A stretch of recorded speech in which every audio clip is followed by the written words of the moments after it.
welcome to the SVG-TV news for Monday, September 11th. I am Khalil Cato with the details.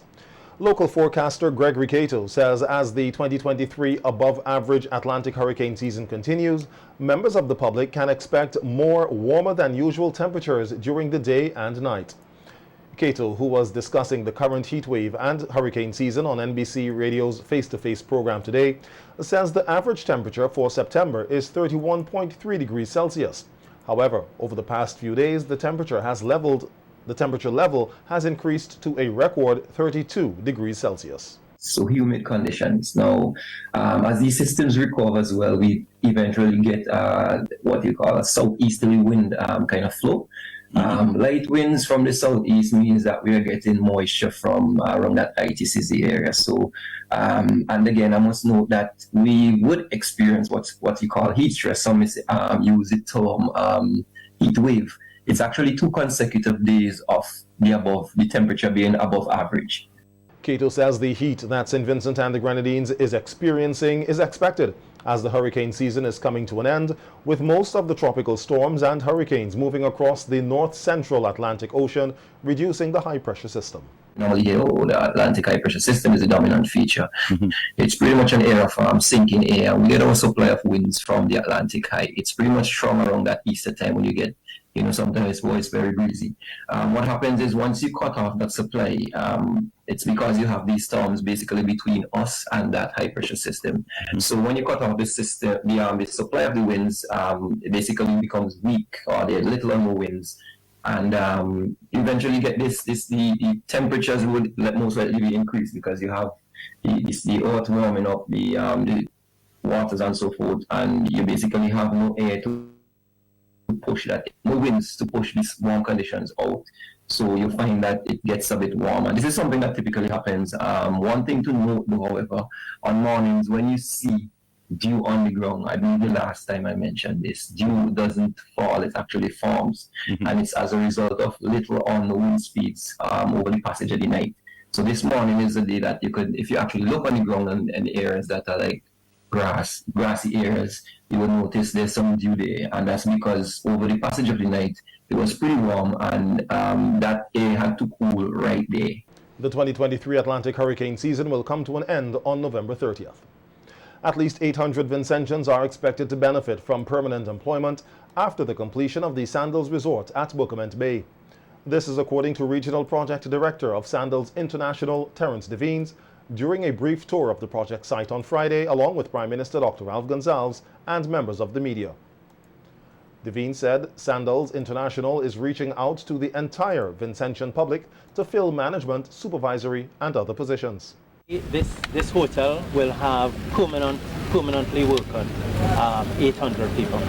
So the facility will continue as being 800. How many of the current staff are expats? Yeah, we have 50-50, so we have 300 from Dominican Republic and some other areas. And then we have 300 who are local St. Vincent. And we have a few who are from St. Lucia, Barbados, some of the Eastern Mexico, Mexico, Spain.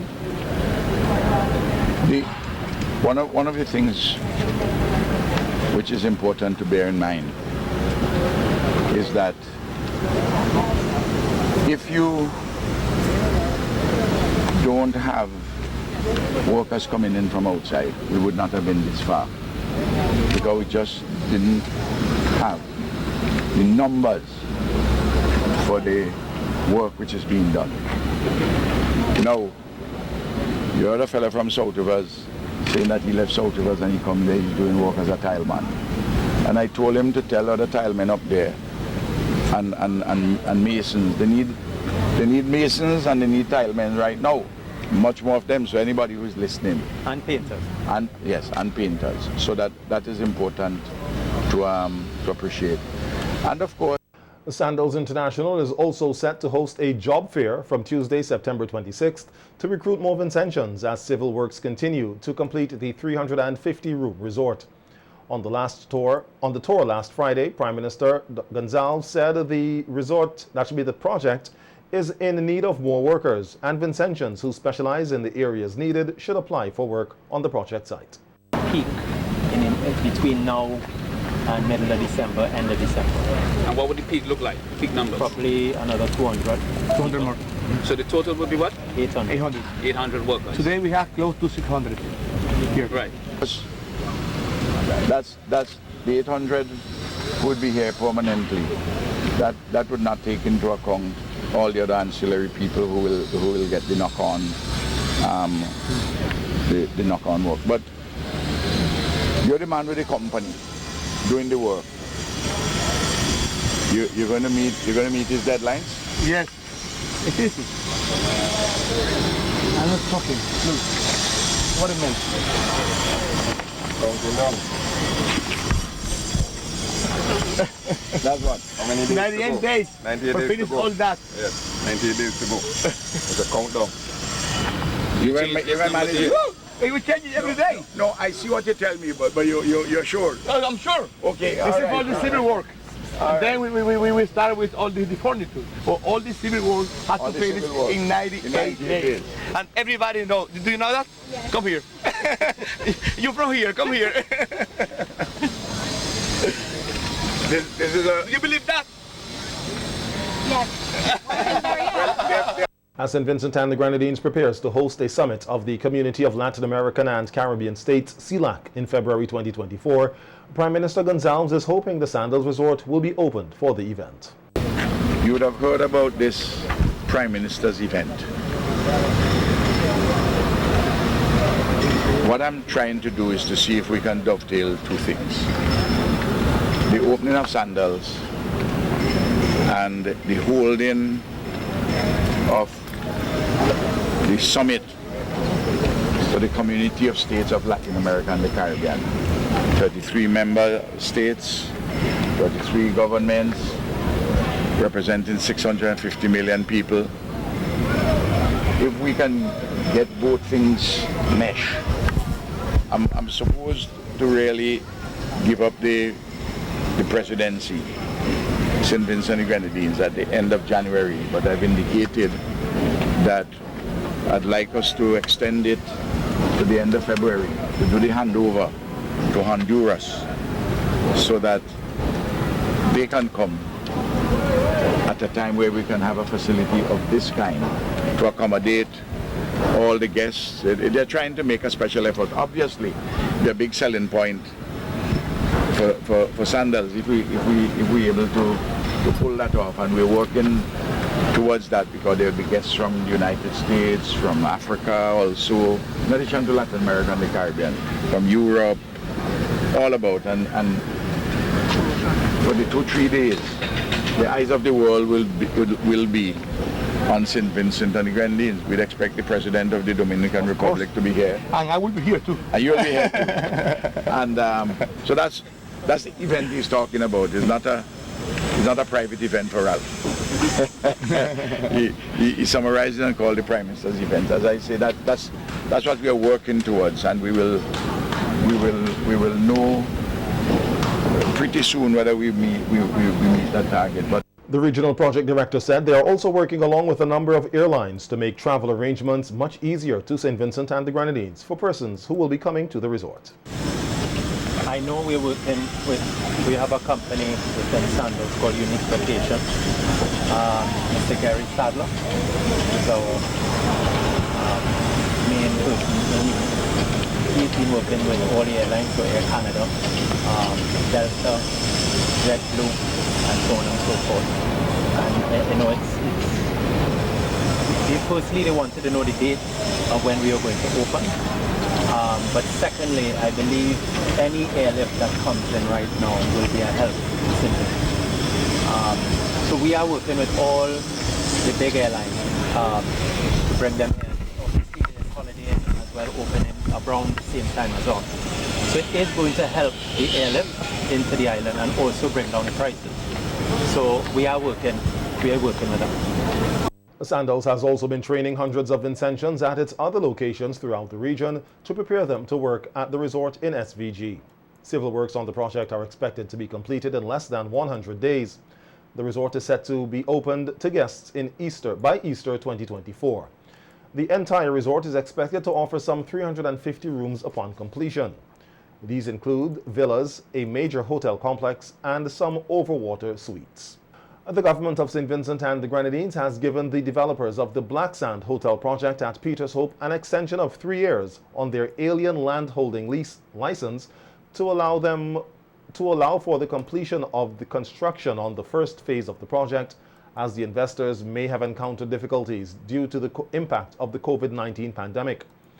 This is according to Minister of Tourism and Culture Carlos James in Parliament last Thursday in response to a question from Opposition Leader Dr. Godwin Friday on the measures the government is taking to ensure the completion of the project. In April this year, the government extended the deadline by which the Black Sands Resort was expected to be completed based on the terms of the alien landholding license. Canadian investors Pace Developments are, however, yet to complete any part of the resort 6 years after breaking ground. At the groundbreaking ceremony in February of 2017, the investors had indicated that the project would have taken 24 to 30 months to complete. We share the concerns reflected in the question regarding the pace at which the construction is being executed and have expressed this concern to the investors. And I want us to take into consideration the challenges globally in the construction industry, primarily due to the pandemic. I think this question came before, and I'd given a very fulsome response. A lot of these projects within not just tourism, but any construction project which had a budget pre-2020, or pre-pandemic. Supply chain issues, shipping, costs of materials, inflation. Any right-thinking person would acknowledge that any budget put together before the pandemic and the Russia-Ukraine crisis would acknowledge that you'll have to go back to the drawing board. And I think this is one of the challenges that has affected most of the tourism construction that started pre-pandemic and are incomplete. And this is no exception to the project at Peters Hope for Pace Development. Minister James said that to date, the work on the work on the road network to the villas is being done, and the installation of windows will soon begin. Looking at the installation of the windows and doors which are to be installed by a local company, Kendra's Aluminum Products. I have visited the site recently, Madam Speaker, and it is quite visibly that they continue to do work. They are employing local contractors, and in fact what the officials are saying from my site visit was confirmed that they are now doing the installation of the road network surrounding the villas, and they are awaiting the prefab of the doors and windows and so on for the existing villas. I am hoping that with the extension of 3 years given on the alien landholding license, and we didn't want to drag it out, could have been a 5 or 6 year period. We say as a signal and indication to the investors that, look, you have 3 years to really fully put your resources together and to complete the phase 1 of this project. We do accept there has been challenges. We are working closely with them to ensure that whatever support we can give them locally to alleviate some of those concerns. But by and large, they have recalculated what the cost or the cost of the outlay in terms of the investment on the project, and they have more or less given to the government a report that new financing and with the work that they have put in over the last few years, they're hoping to see a completion of this project. A 3-member team of agricultural officials from Cuba who arrived in the state on Wednesday, September 6th, is engaged in critical assessments to provide assistance to this country's agriculture and fisheries sectors.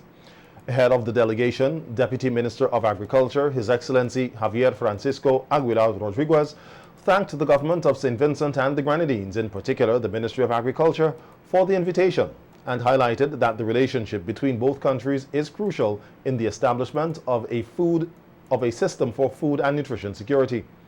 The Cuban deputy minister said the development of food and nutrition security in SVG is also linked to the farmer support system to provide backing to farming communities while promoting and supporting production and sustainable livelihoods. Upon visiting the Tissue Culture Laboratory at the Multiplication Center in Orange Hill, the Deputy Minister indicated that the Food and Nutrition Security Center of SVG facilitates research and economic development and lauded the existence of the center. He said it is essential in enhancing the development of agriculture and emphasized his satisfaction with the work being done at the Tissue Culture Lab. The Deputy Minister, however, noted that there are many enhancements that can be made on the site and also things that can be utilized in Cuba. The Cuban delegation also visited Vinci Fresh Limited, where an array of agro-processed products are being made. The delegation shared their expertise on efficient production practices, inclusive of equipment selection, maintenance, product development and line expansion, factory layout, among other areas, and expressed their satisfaction with the product's taste during a taste testing session. A total of 88 police officers have been promoted to various ranks in the RSVG police force. The Police Service Commission approved the appointments on promotion in the Police Department, Coast Guard, Service, Fire Department effective June 27th. The Commissioner of Police, Colin John, has approved the following promotions in the Constabulary effective June 25th, 2023. 13 sergeants, 4 acting sergeants, 5 petty officers, 4 acting petty officers, 20 corporals, 6 leading seamen, and 9 acting corporals. A news release says Commissioner John congratulates the officers who were promoted to the various ranks in the organization, noting that it is always a good feeling when someone is recognized for his or her service by way of a promotion. Stressing that promotion brings new responsibilities, the news release says the Commissioner encourages the newly promoted officers to take those responsibilities seriously in the performance of their duties to the people of St. Vincent and the Grenadines. Meanwhile, Corporal of Police number 808 Werner John has graduated magna cum laude with a master's degree in forensic psychology from King's Graduate College, Rochelle campus in New York. Corporal John, who graduated on October 16, 2021 with a bachelor's degree in social work and a minor in youth development work with first-class honors from the University of the West Indies Global Campus, commenced her graduate studies in January 2022 at the King's Graduate College in St. Lucia, before transferring to the sister college in New York, USA. Corporal John completed her internship at the Freedom Youth, Family and Justice Center in New York as a case manager. Her roles and responsibilities included counseling youths and completing intake assessments of survivors of human trafficking and domestic violence. Her internship afforded her the opportunity to work with the Department of Homeland Security, the New York Police Department, and the Administration for Children's Services, ACS. She is currently completing her optional practical training, OPT, as a mental health therapist at a mental health outpatient agency in Pennsylvania. Police here are investigating the circumstances surrounding a shooting incident that has resulted in the death of Jamal Finch, alias Cribbit, a 41-year-old laborer of Sion Hill, which occurred on Friday at about 11:55 p.m. in Mallow Village. Police say preliminary information revealed that the deceased was walking along the Mallow Village public road on his way home when he was accosted by an armed assailant or assailants and shot several times about his body. The crime scene unit, CSU, of the police force responded and processed the scene. Finch was later pronounced dead at the scene by the district medical officer. A post-mortem examination is expected to be carried out on the deceased to ascertain the exact cause of death. Police are asking anyone with information that can assist with the investigation to contact the officer in charge of the Criminal Investigations Department or any police officer you are comfortable speaking with. The police say all information received will be treated confidentially. And police say that today their relentless pursuit in taking illegal firearms off the streets in St. Vincent and the Grenadines continues to bear fruits. Police say yesterday, while conducting investigations into the fatal shooting, they recovered one 9mm pistol and 6 rounds of ammunition at the deceased's place of abode. In other local news, unique and elegant are words used by entrepreneur Irene Ben Ledlow to describe her craft upcycling business, Renee's Ornamentation. Ben Ledlow has been using recycled products around the environment to make unique craft, including loafers, wine bottles, candle holders, and inspirational rocks. Ben Ledlow spoke with SVG-TV News recently on her craft business, inspiration, and challenges. To me, I said we have our stuff, we can always, utilize the stuff instead of throwing out the stuff them and mess up the place. We can always, because everybody have a talent, and if we just use it just wisely. But for me, the challenge is like, the support. The support is like not everybody who embrace, art and craft. So it's just like, I would say, lack of support. According to Ben Ledlow, the purpose behind her inspirational rocks is to spread positivity into someone's day or life. I was home, sit down, and it's like, I have a stone and I just write the 23rd Psalms on it, and then it's like, I just get inspiration just to just, go and do it, so that you can easily buy one for somebody who is going through stuff, because it's uplifted words. I call them my inspirational words. So if they have a bad day, you can like this. If they had a face frowns up, you can just give them and just say, fix your face, smile. Yeah, it's just inspirational. Encouragement to we can just use everything around us, and beautify our home, our shops and stuff. And my encouragement is to just embrace, culture, embrace craft and art.